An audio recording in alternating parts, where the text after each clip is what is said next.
In this particular video, we are going to discuss about the solution of chapter number 3, that is brief overview of Python of information practice, or we can say IP grade 11. We are going to cover the solution of this particular chapter in 3 different parts or 3 different videos, I would say. And this is the first part of this particular chapter's solution. I have also made one PDF file where you can get answers of all the questions, and you can download it from my website www.techtipnow.in. I have given the link in description of this video also. Namaste student, this is Sanjay and welcome to my channel TechTipNow.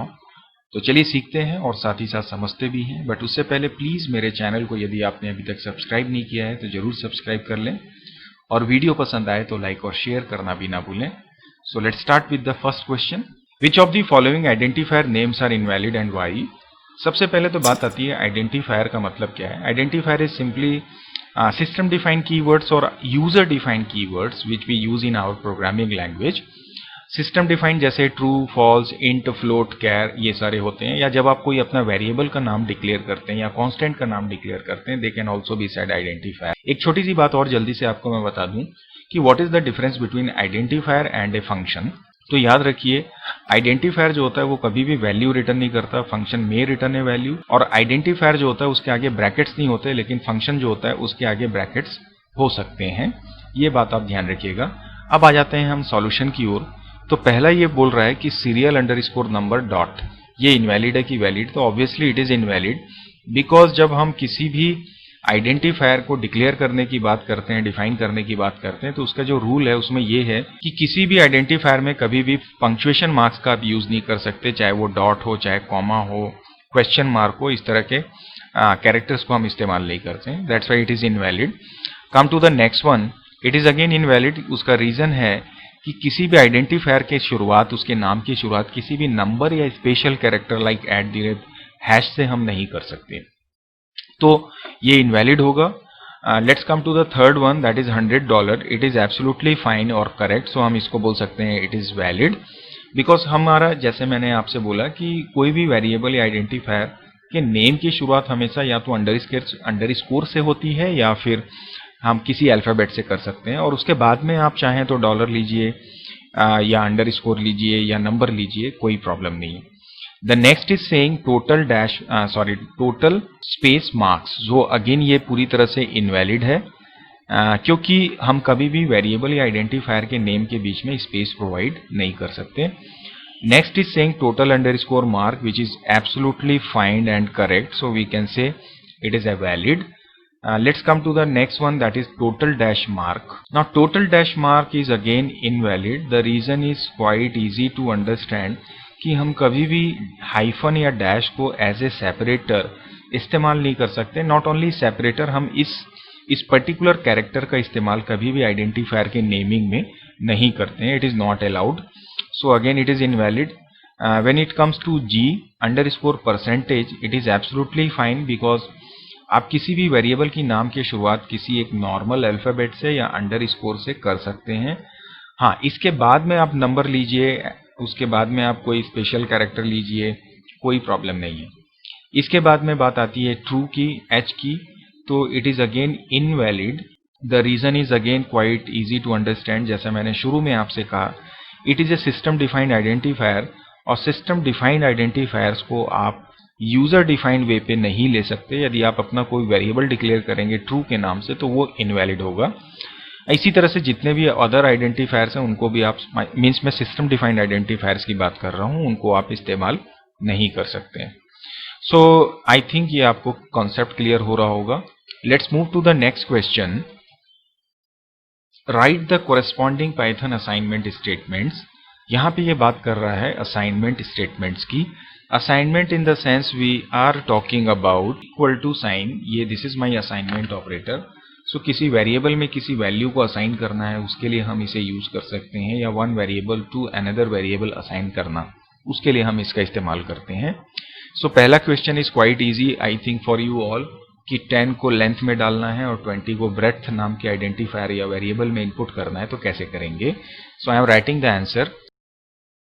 So this is how we can simply assign values to a variable. Let's move to the next question. Assign the average of values of variable length and breadth to a variable sum. यहाँ पे ये बोल रहा है कि इस length और breadth का हमें अब एवरेज निकालना है और उसे सम में स्टोर करना है। तो ऑब्वियसली लेंथ एंड ब्रेड्थ का एवरेज अगर हमें निकालना है तो हम पहले तो इन्हें ऐड करेंगे और ऐड करने के बाद हम डिवाइड करेंगे 2 से। बट वी ऑल नो अगर मैं सीधे डिवाइड करूंगा तो ये ब्रेड्थ को 2 से डिवाइड करके ऐड कर देगा, जो गलत हो जाएगा। तो हम क्या करेंगे, इसको ब्रैकेट में डालेंगे ताकि इनका एडिशन हो, फिर डिवीजन हो, एंड जो भी रिजल्ट आएगा उसे हम असाइन कर देंगे सम में। So this is how we can get the result of this question. So I think it is again quite understandable for you all. So let's move to the next question. Now it is saying that assign the list containing strings, paper, gel, pen and eraser to variable stationery. Now here what is saying, हमको multiple string values को एक variable stationery में डाल. Now we all know that कि Python offers you a facility of called sequence. Now what is the meaning of this sequence? Sequence are basically quite similar to an array in other programming language.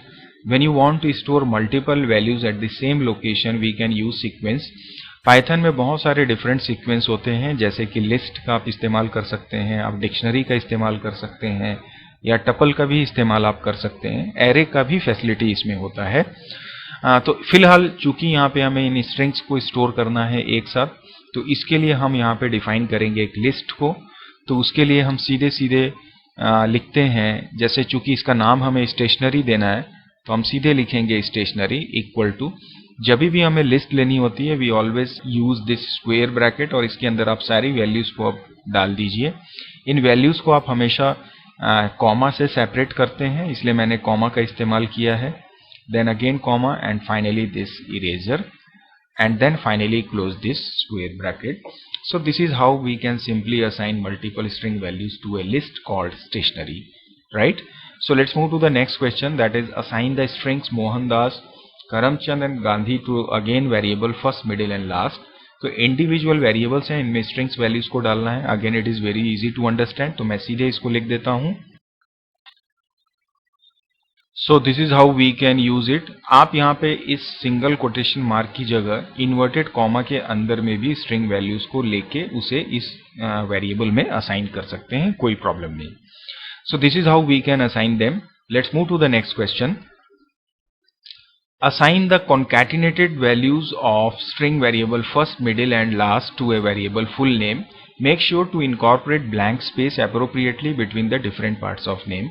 इसके previous में जो अभी हमने यहाँ पे variables लिए first, middle और last, इन तीनों को अब हमें ऐड करना है। जब भी हम स्ट्रिंग्स को ऐड करते हैं वी ऑल से उनका हम कॉन्कैटिनेशन करते हैं, नंबर्स का एडिशन होता है। तो इन तीनों को ऐड करना है यूजिंग स्पेस और उन्हें हम असाइन करेंगे फुल नेम में। चलिए इसे देख लेते हैं। तो first of all we will simply write first, to concatenate we can use this plus sign, then keep this space, again plus, then second, again plus, then this blank space, then again plus, sorry it should be middle and finally last, and finally हम इसको assign कर देंगे किसमें, हमारे full name में। so this is how simply we can assign values. so ये तो बात हो गई हमारे असाइनमेंट स्टेटमेंट्स की पाइथन में। let's move to the next question.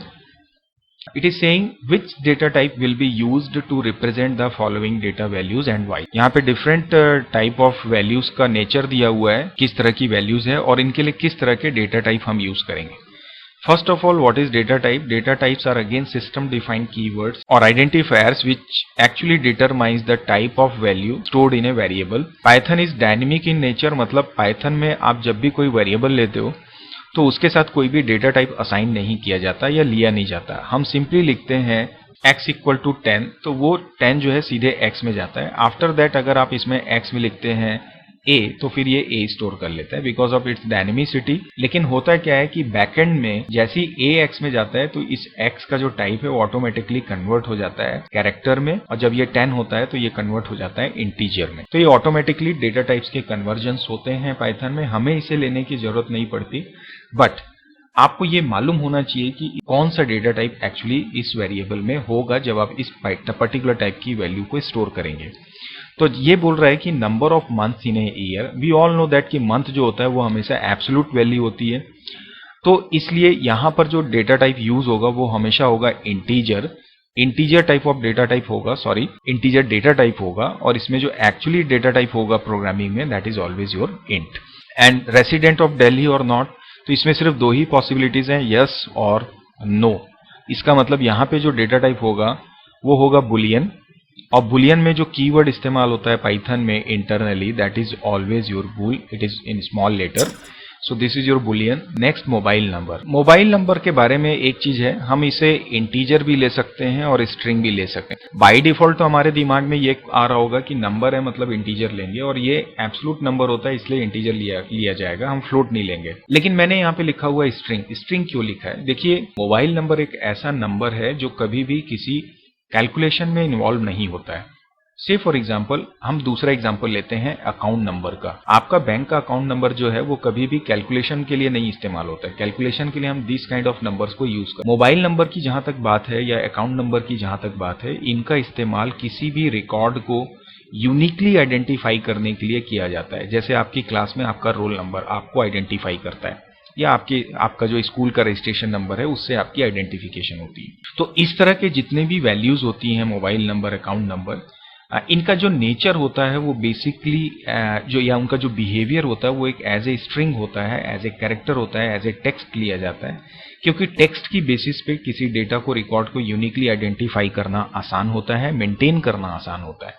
इसलिए आइडियली तो हमें इसे स्ट्रिंग लेना चाहिए, बट अगर आप इंटीजर लेना चाहें तो वो भी ले सकते हैं, कोई प्रॉब्लम नहीं है। So both are allowed in case of mobile number, remember this always. So अगर आपको कोई ये बोले कि string is wrong, so he is absolutely wrong, वो गारंटी है मेरी। Let's move to the next one. It is talking about the pocket money again. Nowadays हम कोई भी पॉकेट मनी होती है वो एब्सोल्यूट नंबर होती है, 100, 200, 1000, 2000, इसलिए इसे भी हम हमेशा इंटीजर ही लेंगे, या इंट कीवर्ड होगा, टाइप इसका इंटीजर टाइप। नाउ अगर ये आज से 15 साल पहले की सिचुएशन होती तो वहां पे हम इसे ले सकते थे float, but nowadays we can not take float as pocket, right? So next go to this volume of sphere. It can be a real number or a value with decimal point, so we can take it as floating data type, or you can say float data type, जैसे कि 1.23 ये इसका sphere हो सकता है। Perimeter भी हमारा decimal points के साथ होगा तो वो भी हमारा फ्लोट होगा। Name of student, again it's quite easy to understand, it is always a string और character we can say. And the finally address of the student, it is basically alpha numeric data होता है, like quarter number 12 and again जो भी address हो, तो ये alpha numeric record होते हैं, इसलिए इसे भी हम स्ट्रिंग का फॉर्म देंगे।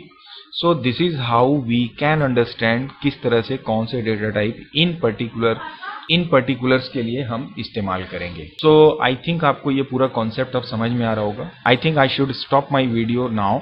नेक्स्ट सेशन में हम नेक्स्ट क्वेश्चंस को डिस्कस करेंगे, तो चलिए मिलते हैं नेक्स्ट वीडियो में नेक्स्ट क्वेश्चन के सॉल्यूशन के साथ for the same chapter. Till then bye bye, take care of yourself and your family. Thank you.